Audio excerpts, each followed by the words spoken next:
So the next type of block is reporter block. We have studied three types of blocks. The first is head type block, second is stake type block, and the third is reporter block. Okay, so reporter block is actually a value that fit inside another blocks. Like you might have seen in repeat, we have the space to write number, like repeat 10 times. Okay, so there we have space to write 10.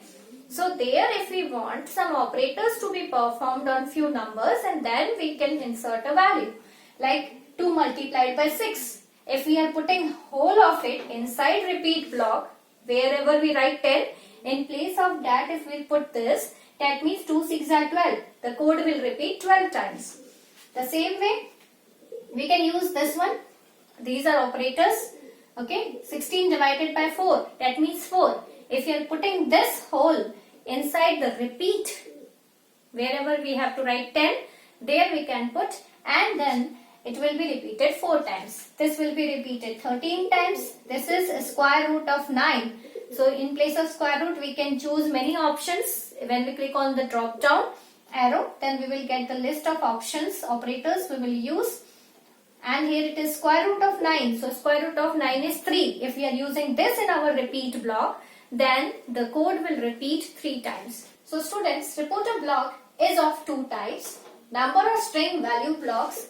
These blocks fit inside another rounded or rectangular holes blocks. Okay, it fits inside the blocks which are having the rounded or rectangular holes. There it will fit. Okay. Now, the Boolean value block. Boolean value block means Boolean. Boolean means true or false. So these blocks actually fit inside the pointed blocks, the blocks with pointed or rectangular holes. There we can fit. The best example is if then. In the previous C type block we have studied if. Okay.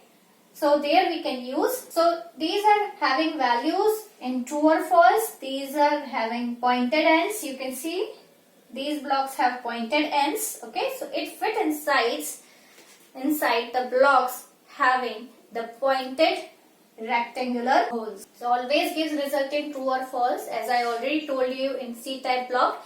If condition, if you are using if right arrow pressed, then the code inside if will be executed, otherwise not. So if will execute only and when the condition is true. Every time whenever we will press the right arrow key, the if condition will be executed. If condition means the block inside the if C type block will be executed. Students, this is the 4th type of block that we will study today. So that is a cap block.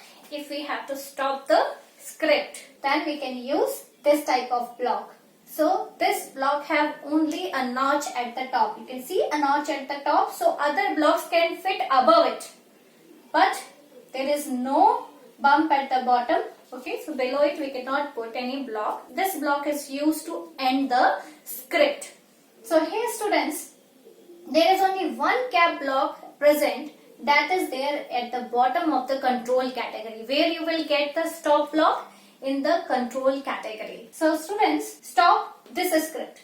So if we have used it in our script and we have used this from the drop down, arrow shows that there is a list in which you have to choose any one. So stop this script. Wherever this block is used in the script, that script will be stopped.